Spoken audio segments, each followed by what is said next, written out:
Welcome to the last book content presentation. We have only the closing session after this. Welcome to Parapsychology Foundation Presents Book Expo 2016, and as you can tell from the video frame, we're on Cal Cooper. And Cal Cooper was born in Nottinghamshire. He spent much of his early life reading up on the paranormal at his local school library wherever he could, and I mentioned in the opening session, Cal, that Carlos and I did the same thing. So those of us who got an early interest kind of burnt up the tarmac inside of the in local libraries. The Parapsychology Foundation is very proud to recognize that when Cal started out his academic career, he was awarded the Eileen J. Garrett Scholarship from the Parapsychology Foundation in 2009. Holds a Bachelor's of Science with honors in psychology from the University of Northampton, and a Master's of Research in Psychology from Sheffield Hallam University. Also the recipient of the Alex Tannis Scholarship Award from the Alex Tannis Foundation for Scientific Research several times over. He's based at the University of Northampton, pursuing doctoral research in psychology and parapsychology. He's a lecturer at the university on subjects such as parapsychology, thanatology, ancient mysticism, positive psychology, and I've forgotten the last one that you're involved in.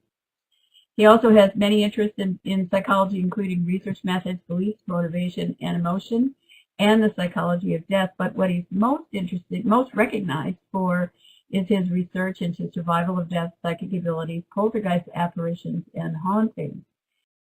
So I'm going to show you, this is the cover of the book, and as we said this morning in the opening session, Cal was very interested in the work that was done in the book Phone Calls, from the Dead, published in 1979 by Scott Rogo and Raymond Bayless. He spent quite a number of years researching their work and meeting Marjorie Bayless and the Rogo family, visiting the U.S. to do research and so on, and then conducted his own case collection, which provides the meat of the book. I'm not going to go on and discuss the book because obviously Cal will be doing that. And both of these PowerPoints, the opening session PowerPoint, which has links to buy the book, and Cal's own PowerPoint, are available in the course schedule and can be downloaded. And once you download it, all of the links are live. So I'm going to just turn over to you now, Cal, and get out of your way. So welcome, Cal, and welcome everybody who's joined us, and take it away. Scary, it's over to me now. Once again, Nancy, thanks for hosting this, and Carlos for inviting me, and it's such a pleasure to be giving a talk on behalf of the Parapsychology Foundation as well. So hello to Lizette if she's listening as well. And also a pleasure to be last in the line of all the other great talkers as well. Just managed to tune in some of Stephen's as well, so fascinating stuff going on. I've been following that over the weekend where I could with really poor internet reception. But now I'm finally back home, so here we go. Here's the full-on talk. Telephone calls from the dead. Where did this take us? I just want to briefly mention the University of Northampton. I know that was brought up in the bio, but we hold the Centre for the Study of Anomalous Psychological Processes. Now, for those of you that have heard Professor Chris Rowe give a talk before in this format, he's probably mentioned it as well. But for those of you who haven't heard any of his talks, the Centre for the Study of Anomalous Psychological Processes, which is also known as CSAP, incorporates a number of research staff. Some are full-time staff, some are postgraduates, some are research assistants as well in their third year of undergraduate as well, all with key focus on parapsychology, transpersonal psychology, and consciousness studies as well. So we have this research centre of excellence, and as I say, there must be about 12 to 15 people in total altogether that are interested in all these topics, but it seems to be mainly parapsychology that's the main driving force. Chris Rowe has his background in parapsychology and gained his PhD from the University of Edinburgh and the co-Ursula unit. And then most of the staff, such as myself, David Saunders, Elizabeth Roxburgh, Rachel Evanson, we all have interest in parapsychology as well. So then there's just a couple that have interest in transpersonal psychology, and then also consciousness studies as well. A lot of people seem to come to us either just to take on a psychology degree, so they can get to third year and do a parapsychology-based talk module and dissertation, Or people also come along to do a master's degree as well, just in straight psychology, but because they know at the very end they could do a dissertation with a member of staff who has specific interest in parapsychology, transpersonal psychology, or consciousness studies. So as you can imagine, we also get a lot of PhD applications as well for these topics. My interest in telephone calls from the dead all started in about 2008. I'd been reading different books by Scott Rogo and Raymond Bayliss, and one of the ones that I stumbled across, which Nancy mentioned, was Phone Calls from the Dead, which was published in 1979. But because I was reading all of these books on parapsychology in between my own assignments, I just kind of discarded it. I put it to one side knowing I'd get round to it. And it wasn't until a particular news report from the USA that led me to go on to pick up the book, read about it, and then see, well, are these cases still occurring today? And the particular news report was of a gentleman who'd been involved in a train crash. His family said that he was repeatedly calling them. They'd only get static on the line when they picked up, and yet when they tried to call back, the phone seemed to either be turned off or out of battery. The calls stopped at 3:30 a.m. and rescuers found his body at the front of the train, and it turns out that he'd been dead since first impact. The family interpreted this as a phone call from the dead, and it was widely publicised in the media as a phone call from the dead. I found there to be numerous possible conventional explanations for what was going on, but it led me to read the book by Rogo and Bayliss, and then look at new cases 30 years on. So this is the start of the journey. So let's go to the next slide here. Don't really need the pointer as of yet.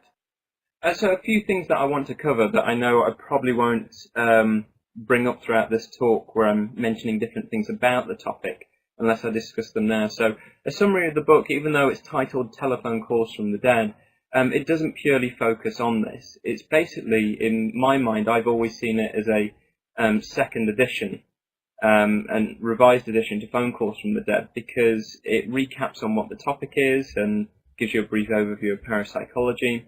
And then who the previous authors were, Scott Rogo and Raymond Bayliss, there's a whole chapter on who they were and their lives and involvement in parapsychology to some extent. And then it takes the research a step further. So what did they do and how did I take it further? And then that is the rest of the book and leads through. As I mentioned, even though it says Telephone Calls from the Dead, this book and the research itself was interested in anyone that was coming forward saying that they'd had an unusual telephone communication. So they didn't necessarily involve alleged contact with the dead over the telephone. The process of publishing, now this was a unique point for me, and I will come back to these topics later on. I'll go into much more depth about the topics that have been covered and how any analysis was run. I published a few articles for ASAP's journal, Anomaly, and I think I published a paper in the Australian Journal of Parapsychology in 2010 looking at these as a form of spontaneous case and how we'd try and look for conventional explanations in them, what we should do when it concerns telephone calls or maybe even text messages, and people saying that they believe it to be communication from the dead. I think I'd even written an article called Text Messages from the Dead for the magazine of the Society for Psychical Research. And I just thought maybe now was the time to bring it together in the form of a book. I was actually encouraged to do so by a friend. And at the time I was living a lot down south, or spending a lot of time down south, and there was a particular private book publisher called Tricorn Books that is still slowly producing books because it's just a two-person team, and they were great because they offered so many different varieties of book. With the fact that I went private in the publication, you could pick all kinds of hardbacks, paperbacks, textures, whether you wanted the cover to be raised, metallic letters, and all sorts. So much more freedom of publishing going that way. It was basically like when you pick out a new sofa or carpet, there was a whole flip chart instead of fabrics, but of different cover designs that you could go for, and then literally just sit with the publishers and sculpt cover design as much as you wanted to. So I decided to go with them, even though it meant putting my own funds into the book. Quite heavily so to an extent. I had to be confident enough that people would be interested in this topic to want to purchase the book, and also that I was doing it for a good reason. I was actually taking research forward, but then offering this kind of broad overview of what is parapsychology, what's this topic, why did I do it, here are some accounts, because I thought that it would be of wide interest. And that was off the back of Phone Calls from the Dead, because it was the most popular book by D. Scott Rogo. It ran for 3 different editions. There was a hardback, and then an American paperback, and then there was an English edition as well.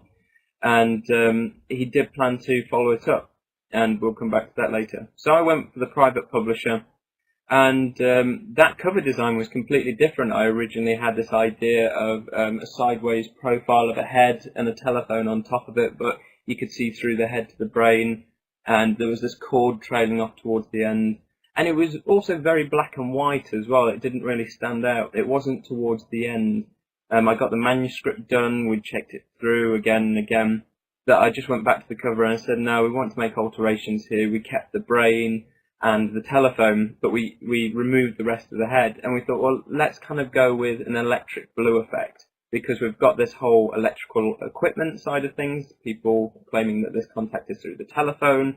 So there's a manipulation of electrical devices here, so we went for electric blue and extended these electric shocks from the brain to the telephone. And on the cover itself, it's all raised, so the writing is raised, the brain's raised, and the telephone. It just felt and looked brilliant. I was so sort of proud of it. It's the first publication. I've done worldwide presentations for this. I've mentioned parts of it in Crete. I've published material that's been in Australia. I've been out to the USA a few times to talk specifically about Phone Calls from the Dead as well.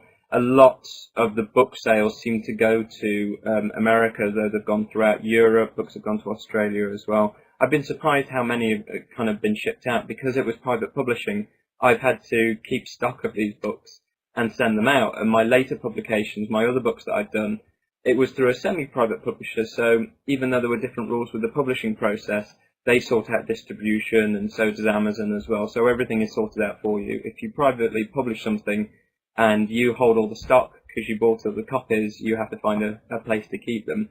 And at the moment, I think it's sold well over 1,000 copies worldwide. And so I'm running out. I think I need to eventually get to the point where there'll be a Kindle edition of this very book here, so it's preserved in its current state, and then do some sort of second revised edition, because I've got so much material that's building up. I've got a spare kind of folder of additional cases since the time of me running this analysis. I've got more letters sent by people. I've got more articles that I stumbled across that I never thought I'd find, and were way beyond what Rogo and Bayliss found at the time, and yet were publications at the time. So there's so much more material. I could easily add another 3 or 4 chapters to this book, and I kind of like to revisit it and have some particular authorities that I've got my eye on to kind of send a new manuscript to write possibly a new foreword and afterword as well. So it's had great reception, and the motivation for this volume, where are we going with this? I think I put ... because it leads to another slide. No, I haven't, but the motivation for this volume was D. Scott Rogo and Raymond Bayliss. Big fan of theirs. I couldn't believe how many books Scott had published before his demise. I'll come back to that later on. He died in 1990 and was age 40, and by that point he'd published 30 books, over 100 articles in different places. He was a consultant editor for Fate magazine. Many people within parapsychology knew him. One thing I'm most proud of him for, which I think is a kind of a unique thing, his degree was in a Bachelor in Music, and he played the clarinet or the French horn, it was something like that, and he wasn't really interested in it. But those kind of initial interest in academia and in music and taking a degree in it led to his first books on spontaneous music and sound, which he published in his undergraduate year or his freshman year. And I just thought this guy was incredible. He ended up teaching on the master's program at John F. Kennedy University, which we wouldn't hear of now without that lecturer having had at least a master's degree themselves to be teaching on a master's course. Scott never went on to do a PhD or anything like that. He just had this bachelor's, but was a well-known authority in parapsychology. You go to any of the journals of parapsychology at the time he was around, and he would frequently watch the publications like a hawk, and publish in the correspondence if he had any problems with something someone had said, or particularly a review of his own book that he didn't particularly like. He would certainly always have something to say. It can, so a telephone communication or anomalous one. I'll probably come back to some facts about Rogo and Bayliss, but just to fully define what we're looking at here. It can be described as any communication found to be irregular by the maker or receiver of the call which appears to defy rational explanation. Some people have called them phone call phenomenon or anomalous phone contacts. What do we have here as well? So it could involve a telephone conversation from someone known to be dead, a telephone conversation with an entity presumed to be extraterrestrial in origin, which has cropped up now and then, but certainly not as common as the other call types, or a call carried out by someone who was proved to be nowhere near a telephone at the time the alleged call was made or received. I think we're going back to the, yeah. So that's the topic that we're dealing with. It's not just phone calls from the dead. Certainly when I put out a call for these types of cases to be sent to me, I didn't word that I was looking for phone calls from the dead. I just said any unusual phone call that you've received and can't explain. And typically the most common types are that where people believe they've had a phone call from the dead. Further to my motivation, once I finished that manuscript and I was working with Tricorn Books to get it published, I didn't want it publishing before I'd gone out and met people that knew Rogo and Bayliss really well. So in February of 2012, just before the book came out, I flew out on February 2nd, which I believe is Scott Rogo's birthday, and I didn't realise that till I was on the plane and I was proofreading the manuscript. So I thought, oh, that was really nice. And I was going to Southern California to meet up with Dr. Elizabeth McAdams, who wrote the foreword for this book. And I was giving a guest talk to the International Foundation for Survival Research about this very book. And after I'd done that, I took a trip up to North Hollywood to meet Jack Rogo, Scott Rogo's father, who is a brilliant guy. He's a Pearl Harbor veteran. He goes to various high schools and colleges to talk about what happened at Pearl Harbor. And he still keeps a lot of Scott's things in the house, the very house that Scott grew up on, of which Jack Rogo, his father, is the original resident. And has remained there ever since and has his own office out back. Brilliant guy, really alert, and you would not believe that, and he wouldn't mind me saying this, he's 93, 94, seems like he's in his 60s. He goes for regular walks every day, still drives around. I just wanted to meet him to find out from his perspective what his son was like. Would Jack have kind of seen Scott being proud of this kind of book? So Jack wrote a lovely blurb for me, which is on the back of Telephone Calls from the Dead. And there's also a blurb from Lizette Coley and Mrs. C as well, Eileen Coley as well. They wrote a blurb for the back as well. So that was my motivation. I had to go and meet these people before the book got published, just so I could make sure that they were happy with it. They could see this is something that Rogo and Bayliss would have wanted as the next step. So let's really go into the research now. I've talked about the publishing. I've got to update it because that's one of the problems of private publishing. You have to buy the stock of books. Nowhere's reprinting them for you. So when you run out, you've got to say, do I just want the same book copied again, or am I going to revise it and then republish it again? At which point you could go with a different publisher if you really wanted to. It's brilliant. The contracts for private publishing, it's all your own work. All they're doing is designing it and sending it to a printers. They just want their name as the publisher attached to their book, so other people go to their company. Brilliant idea. It's an alternative option to what any of the other authors who have been doing these talks at the Parapsychology Foundation have probably mentioned. So there's a nice picture of D. Scott Rogo. Everyone wonders what the D stands for. There are some encyclopedias and some books that publish it wrongly. His name was not David Scott Rogo. He was known as Douglas Scott Rogo. He didn't like the name Douglas, so he just used his initial, D, and preferred the middle name of Scott, so went by the name Scott. And Raymond Bayliss there as well. They can be seen as sort of master and apprentice in a way, because Raymond Bayliss had been interested in EVP for a long time. He was doing initial research on EVP in the 1950s with an astral projector by the name of Attila Vonzelo. And they've been doing this in soundproof studios in California. And technically, Raymond Bayliss was the very first person in lab conditions to discover EVP. He published a report on this in the Journal of the American Society for Psychical Research in 1959, January 1959, as a correspondence, not as a paper. And he felt quite annoyed to some extent because no one seemed interested in what he had to say. He was saying that on playback, after Attila Vonsley had sat in a soundproof cabinet, and in his words encouraged the spirits to come forward and impress their thoughts, voice or whatever on the tape, on playback, when they'd heard nothing in the recording studio, they would indeed hear bangs, taps, raps, scratches and voices in between the tapes. Later on, Scott Rogo got involved in this. I think his very first publication is a report on further experiments with Attila Vonsley that was published in the Journal of Paraphysics, which is now quite a very rare periodical, but this report appeared in 1968. So Scott would have been just round about 18 when he published this report, and then he did a follow-up report as well. And so you could see Scott was learning a lot from Raymond Bayliss. He was very knowledgeable on early psychical research material and spiritualistic material, knew his books really well.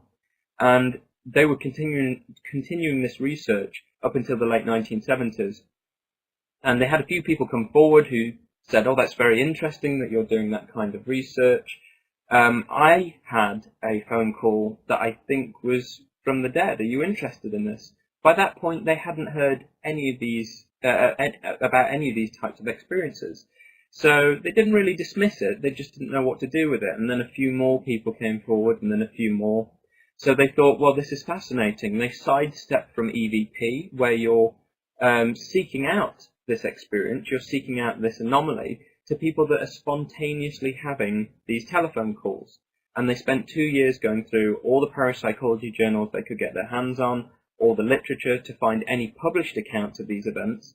And they also approached various psychologists and parapsychologists that they knew to ask if they'd had any accounts. Surprisingly, there were quite a few psychologists and parapsychologists that had had these experiences themselves, so offered an account and offered themselves for interview. And some of them had had these accounts submitted to them and just left them in a filing cabinet. They didn't really know what to do with them at all. So that's where their case collection came from, and they had 50 cases in total to analyse. From what it appears, they ran a content analysis on this, which is one particular type of qualitative method that you could use. And then subsequent studies, like my own, took it further where they already had developed themes, and I was trying to see if I could further find these themes and any others, so I was using more of a thematic analysis. But still talking about frequencies of different events as well. This is one picture of one of their books. This is the English paperback edition, which was actually published in 1980, so was the US paperback. The hardback original was published in 1979.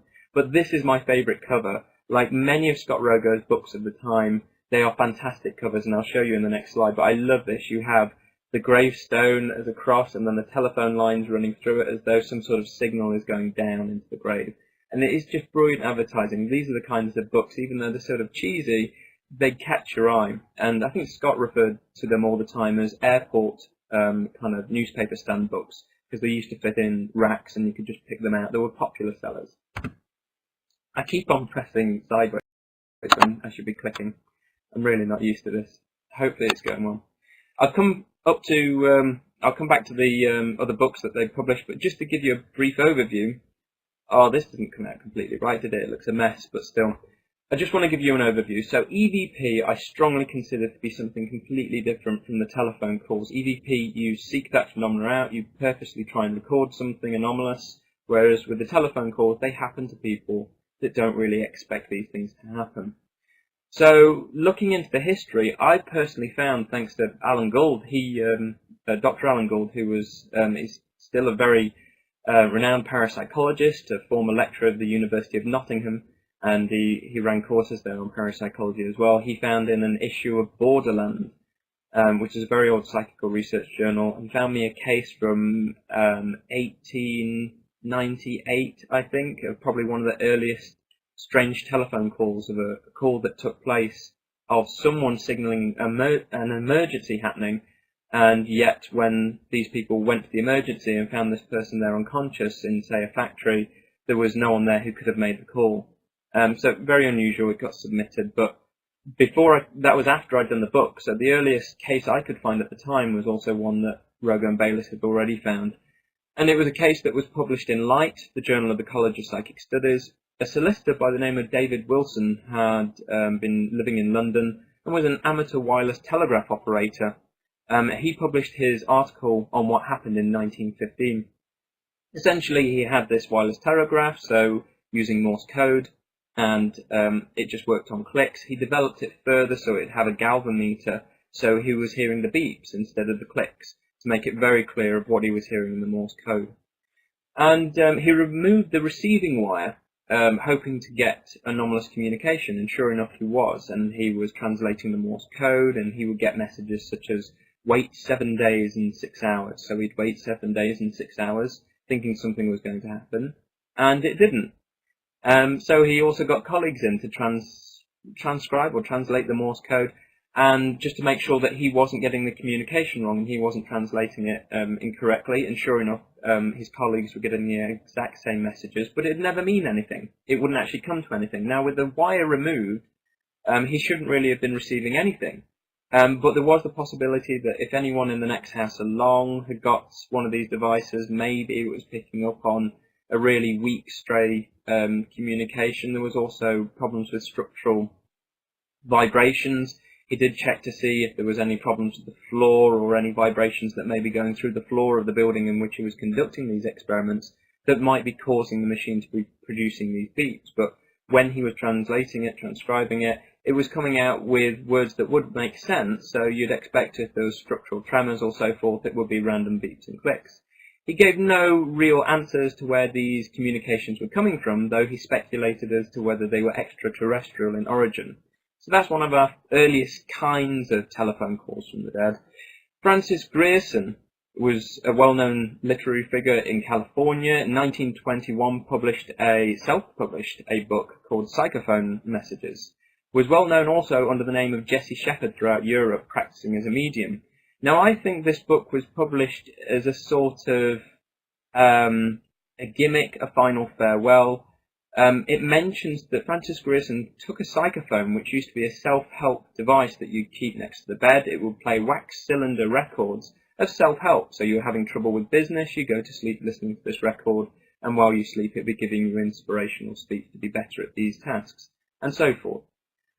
He was using a psychophone in seance settings the psychophone had been developed further. I don't know how, it never mentioned how, but they were playing it on reverse with blank cylinders. So if you played it on reverse, it would basically be an early form of a dictaphone and could record your speech. He had assistants there as well, and yet the recordings they got on playback from these seances were coming out with about 3 to 4 pages worth of information from spirits such as Abraham Lincoln, General U.S. Grant, Benjamin Franklin, or giving messages from the spirit world and predictions about things to come, such as World War II.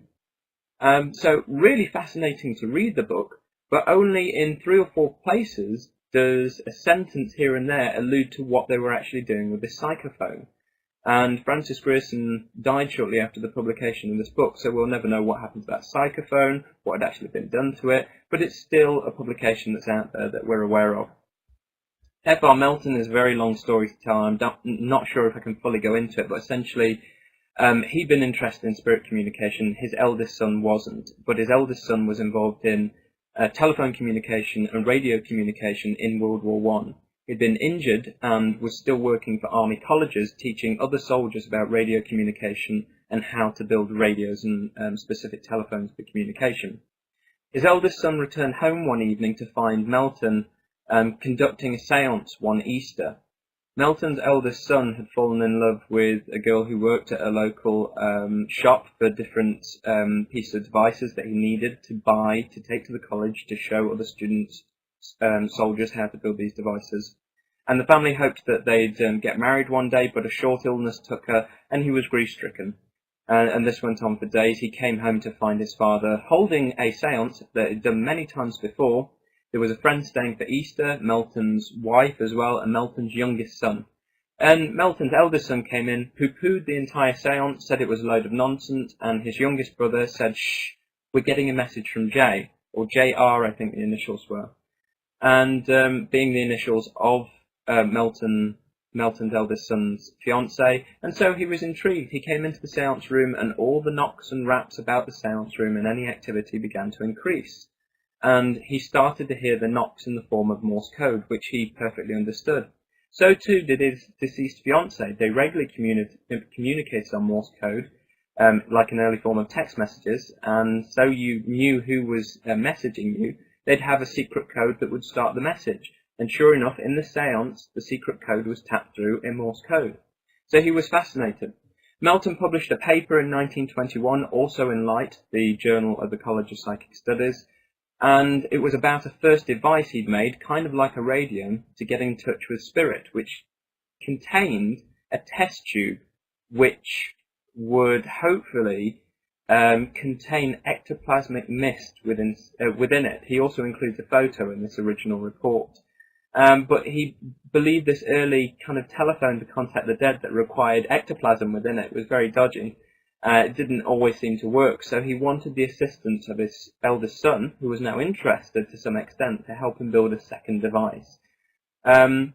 He believed that his eldest son in some way had mediumistic abilities by the fact that his presence increased the activity, but with his son being busy, he couldn't take his son everywhere, so they had to adapt the device so it contained some sort of element of his son being somehow mediumistic, so that it would work. So Melton could take this device to spiritualist churches, lectures, and everyone could listen to the voices of their deceased loved ones who would get in touch via this telephone. We'll come back to that in a second.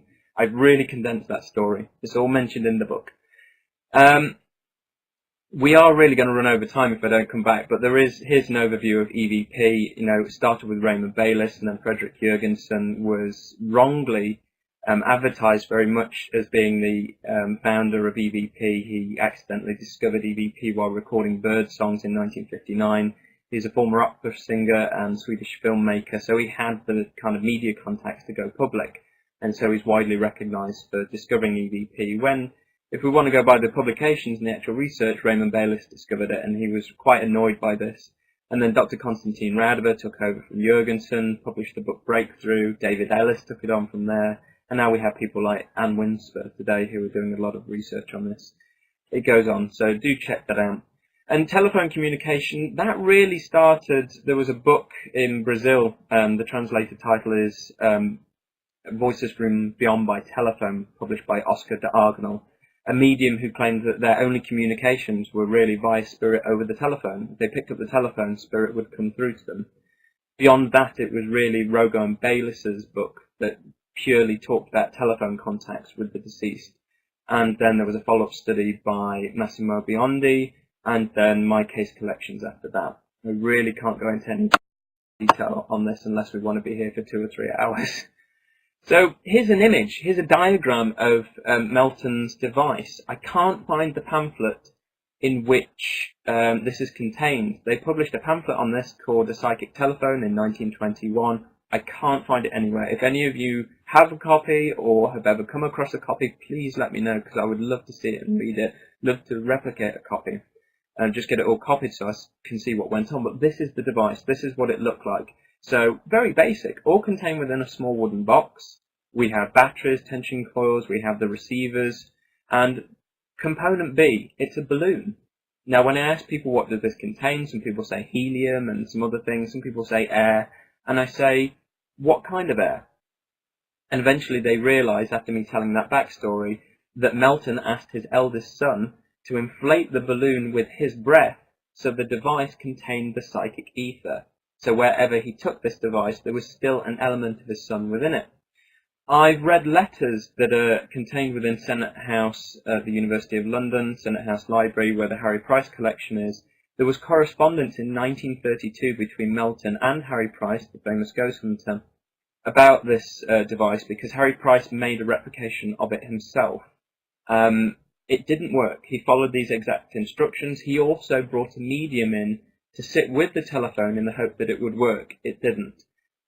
People like Heward Carrington published a book called, I think it was Laboratory Experiments in Psychical Phenomena, and there's probably only a paragraph mentioning this device. So Heward Carrington made a replication of this device as well, and it didn't work. In the letters between Price and Melton, Melton said that he was still using the device and it worked. And one of Rogo's arguments is, well, of course the replications don't work, they're not the original. If anyone wants to figure out what's going on, test the original device.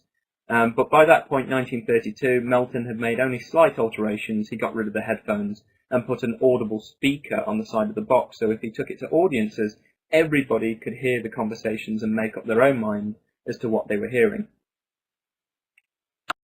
So let's move on. Whenever the telephone devices are brought up in the history of it, we can't move on without mentioning Thomas Edison. It was claimed that he was developing such a device. It was mentioned in an interview to Scientific American that he was. His parents were spiritualists. He had a lot of lab assistants that were Polish-American mediums. And so in this, in this article and interview, he mentioned that he had an interest in contact with the dead, and said that he was developing a device. Now, given this interview was done at the time of these other publications that I've just noted, and probably some others, there was Harry Gardner and J. Gilbert Wright as well. I think those names, they published an article as well about their device. Thomas Edison just said, this is one of the extracts from the interview, "If our personality survives, then it is strictly logical and scientific to assume that it retains memory, intellect, and other faculties and knowledge that we acquire on this earth. Therefore, if personality exists after what we call death, it's reasonable to conclude that those who leave this earth would like to communicate with those they have left here."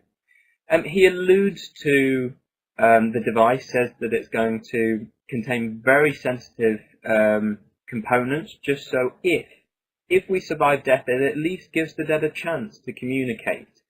He wasn't fully sure whether it would work or not. So that interview was given in 1920. He died 11 years later in 1931. No device was found. The Thomas Edison Museum in Texas, one of their highest amounts of requests is for the blueprints of this device or to see photographs of it. They claim that no such device was ever made, even though there are some possibly fraudulent blueprints that came out and some fraudulent devices as well. As far as I'm concerned, he never went ahead with it. I think he was jumping on the bandwagon. But there have been some very curious devices that have come up that people have alleged were his. So hopefully I'm doing well for time. So Rogo and Bayliss reached a lot of media fame. This was the most popular book. They end up in loads of newspaper articles. Leading newspapers that were going out all over America. This is one picture of them as well. Good for time, 10 minutes. I love this photograph. It's the only one I have found ever of them both together. So that's Scott Rogo there on the telephone, possibly taking an account from someone, and Raymond Bayliss leaning in, possibly giving some advice and probably wanting to set up an interview with this person as well. So brilliant. I love that photograph. And it's really grainy, and it's a shame there aren't kind of more photographs surfacing. Again, if anyone's got any photos of them both together, I'd love to see those. So a lot of media fame. The book became very popular, and they published loads of books that were popular. Down one side, Scott Rogo, you can see that he published all kinds of topics within parapsychology, just general ones about psychic phenomena, lab studies, spontaneous events, UFOs, and alien contacts as well. The haunted universe kind of leans towards this with overlaps to psychic phenomena. I'm not surprised, Nancy. Nancy says she's read them all. I've got them all as well. I've probably got 4 copies of Phone Calls from the Dead in its different formats. Miracles, talking about religious phenomena. And then Raymond Bayliss, he was particularly interested in survival, really. So you can see all of his books are specifically leaning towards this. Both of them are given contributions towards the Journal of the Southern Californian Society for Psychical Research, as both had acted as research officer for that branch of SPR as well. But here's their book in the middle as well. Now, let's progress, otherwise we're really not going to have time. So additional books, one of Scott Rogo's other books, there's an extra chapter in there on telephone calls from the dead, which adds some new insight here and there beyond phone calls from the dead. Elizabeth McAdams, who possibly later became the apprentice to Raymond Bayliss, in 1981 they published a book called The Case for Life After Death, Parapsychologists Look at the Evidence, where they wanted a mainstream book that summarised all the different types of survival evidence. There is a chapter in there on phone calls from the dead that was only 3 pages long, and it doesn't really allude to anything new beyond phone calls from the dead. I certainly couldn't find anything more beyond those, and I was really trying to. So their study, previous research, conducted a content analysis of 50 cases. They found 4 different types of phone call events within this. It's kind of teetering between a content analysis and thematic analysis, with the fact that they were developing themes from the codes. But nevertheless, that's the way that they were going. Most people, when they're doing an analysis of large amounts of data and they're not familiar with what's going on within it, these phone call anomalies were something brand new. Content analysis is a really good way forward. I mentioned Massimo Biondi. He published a paper in 1984, and it's in one of the Italian journals, and I forget it. And he later did a follow-up article in 1996 in Luce e Ombra, just talking about it further. What did he do? He went to different radio stations and newspapers asking for any kind of strange telephone call event. He had 40 people come forward, and he followed these up with interviews, and 15 of them appeared to be really interesting, where there was extended conversation. It didn't appear to be a hoax or a prank, that these people were getting in touch just to, make a joke of the research that he was doing. And so he published on these findings, and he found that he found more cases leaning towards unusual calls regarding the living than unusual calls regarding the dead.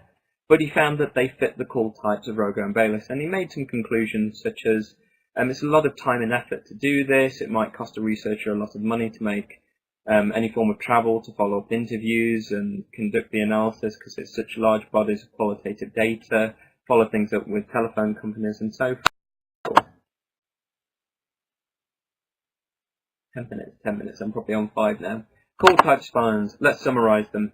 So they found type 1 calls, simple calls. You know someone's died, you're sat at home, you could be in a state of grief, the telephone rings, maybe in an unusual dial tone, and you pick it up, and you hear the voice of that deceased person.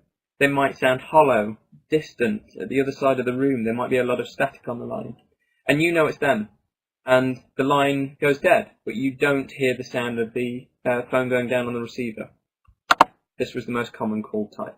Prolonged calls. You'd have a conversation with someone, the phone rang, you'd speak about this, that and the other, particular things that they'd know. The call ends, and then after the call you discover that person had died maybe a few hours before that call, a day, or sometimes even a few weeks, and you had no idea whatsoever. So who made that call? And it was extended as well. Someone called with their voice characteristics, their knowledge, had an extended conversation with you. Your only way forward is, were there multiple witnesses? Did people see you have that telephone conversation? Did you pass the phone around? Can you follow it up with a telephone company? Answer calls. This could happen in the same way as a prolonged call, but you make the telephone call. So you call that particular person, have an extended conversation, they picked up the phone, but after the conversation it turns out that they died before the call took place. So how could it have taken place? Or it could go another way. Someone picks up the phone, you have the conversation, and later on you discover that they were out at the time, and possibly with other people that could verify that they were nowhere near their landline telephone. So who picked up with their voice characteristics and their knowledge to have an extended conversation with you? Rogo and Bayliss had these experiences themselves while writing the book, I think purely because they become so aware of these types of telephone calls. I'm not saying that means they're not anomalous, it's just they were more aware of them. So do follow that up, check out phone calls from the dead. In my own study I found mixed call types. They mix between type 1 and 2 calls. So you could have extended conversations or even repeated ones with people that you knew to be dead. That was the only difference I found when I looked at a further set of call types in my own analysis. So that was taking things 30 years on, looking at mobile phone technology, and then as a side thing discussing the fact we have text message and emails, but they weren't in the analysis. I was only interested in telephone calls. And then there's also intention calls. These could involve your intent to call someone, but then at the very last minute you change your mind. And yet the person you intended to call, they still receive the call. So the whole clash of things becomes apparent later on. I know I'm running out of time, but I really want to give you this brilliant example of a type 2 call that's from the book. And it was never published in the original. It was submitted to Scott Rogo in 1982. I cannot remember the exact year because it has been so long ago. At any rate, my grandmother had one of those old wall phones, the ones with a crank and you had to call so many shorts and longs for various individuals. My grandmother and I would often walk the 1.25 miles to town and back, always leaving her doors open. Whether someone took advantage of this situation is not known. However, her phone bill was higher than usual, and we walked to a neighbour, and she offered him the nickel for the call to Central. They called the operator Central in those days. He refused the money and said use it. She called Central, and the call was received early in the night before. She asked why the phone was not disconnected, as she had asked earlier in the week. The operator went through her papers and said, "Mrs. Sayer, that was disconnected, for I had the order before me and signed by the lineman." My grandmother said, "It couldn't be, because I received a call from Lizzie Partler in Parksboro, West Virginia, saying that she was going away, but everything was all right and that she could only say a few words, and said that you will hear in a few days." Her voice seemed so hollow and had a faraway manner about it, yet she called her very word. The lineman came out in the evening and climbed the pole. He pointed to my grandma to the new white wire that was around the pole and not connected. Then he went up to the house and pointed out the wire there, also disconnected. He explained that the other wire connected to the lightning arrestor was for safety's sake. "Mrs. Sayer, this line could not operate broken in two places, and only one break in the line is sufficient." My grandmother insisted that it did happen, and he looked as one doubting her sanity, mumbled a few words, and said it wouldn't happen again in his opinion. In about 3 days she received a letter from the Partler family saying that Mrs. Partler had died in the early night of the day before the letter was written. Mail travelled slow even by train in those days, and living on a rural route caused it to be even later. The impossible call was made at the time she passed away and remained a mystery ever since. And with that, I'm really going to push on. Otherwise, I'm going to be running over time, and Nancy's not going to be happy with me. There were problems with people reviewing the book. Generally, it had a really good reception. Phone Calls from the Dead, the original book. There was just a couple where they had problems. I think it was in the Parapsychology review. I've forgotten the lady who reviewed it, but she wasn't sure whether they included how many cases they analysed, thought it wasn't scholarly at all, dismissed what Gertrude Schmeiler thought about the book as well. And there was also a gentleman called Cox in Theta. He did a fairly good review and said it was a worthwhile book, but he clearly not taken in Edward Cox, I think. He hadn't really taken in the actual figures. So I think he'd really become confused as to how they had presented the data. I only found those to be the bad reviews. So one of the main comments was, it's not peer-reviewed, it's just a book, how can we take their research seriously? So after I did a revised book, Telephone Calls from the Dead, I had my book reviewed. It had really good reception in all the various journals that had reviewed it, numerous parapsychology journals, including the Journal of Parapsychology, you name it. And the only two that I found to have a constructive criticism was for there needing to be a method section or the actual details of my analysis described. So I could do what Rogo and Bayliss never did, and I could take that a step further and publish a full-blown report of what I did. And I did that in the Journal of Parapsychology, so it went through peer review, and here officially is probably one of the first peer-reviewed reports of studies of telephone anomalies. I'm going to skip a couple of slides, otherwise we're not going to have time. These cases that I'm bringing up here, they're in the book, do check it out, and the statistics as well. Also check out the report. Yeah, here we go. And getting along to some of the latest stuff. The criticisms as well, check those out, they're mentioned in the book. Oh, I could never stick to 45 minutes, could I? Theories for the call as well, they're in the book. I just want to finalise with this last little bit here. By all means, ask any questions related on stuff that I skipped. I know there's so many, Nancy.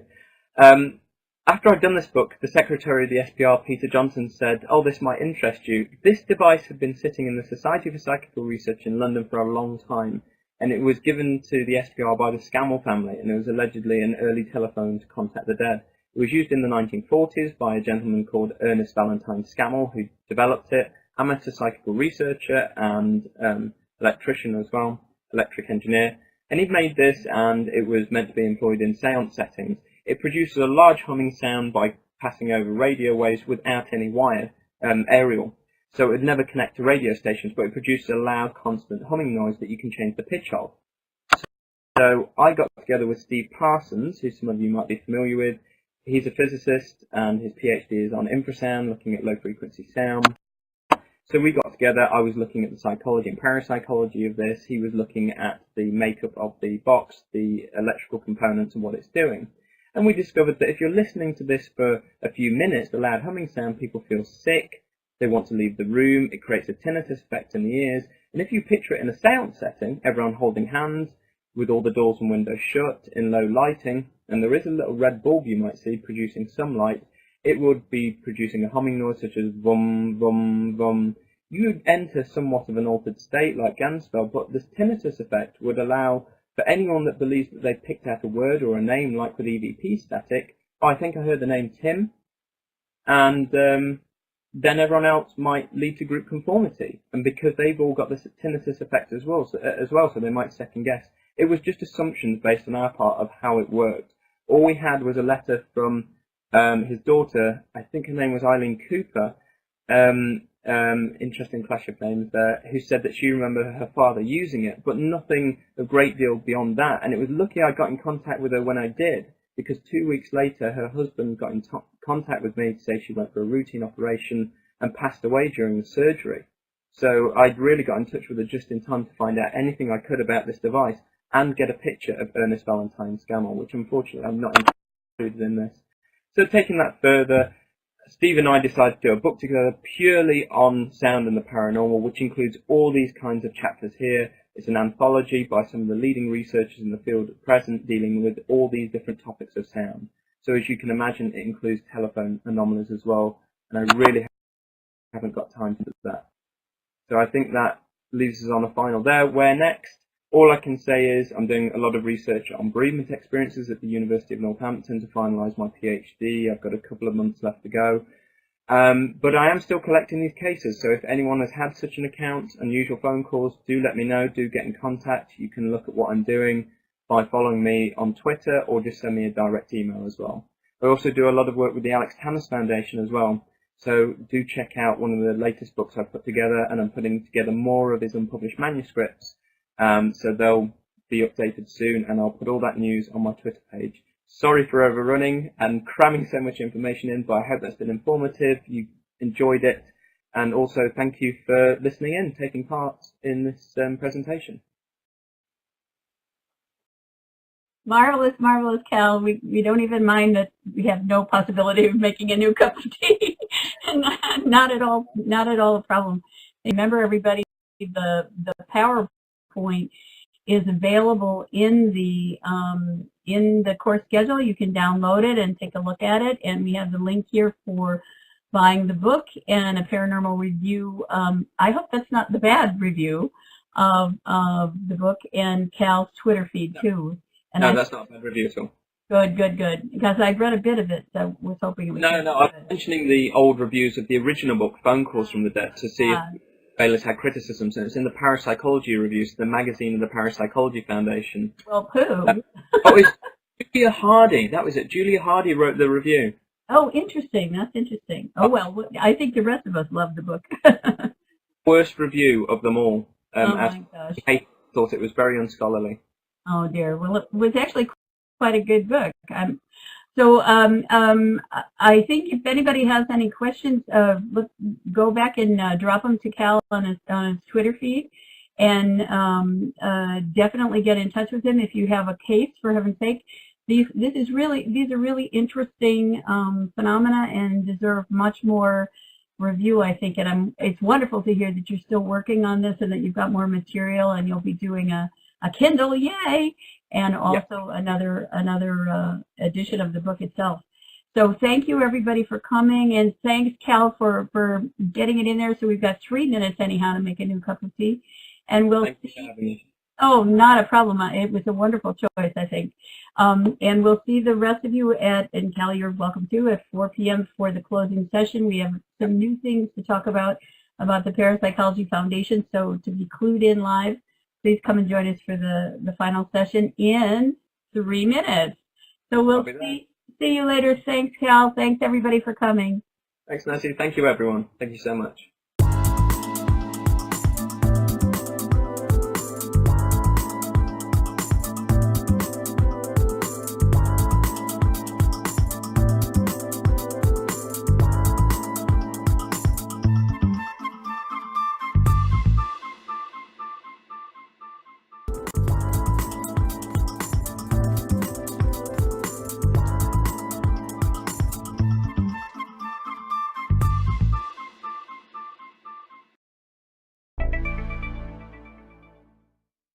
Hi there, I'm Lisette Coley. I'm president of Parapsychology Foundation, so welcome to our YouTube channel.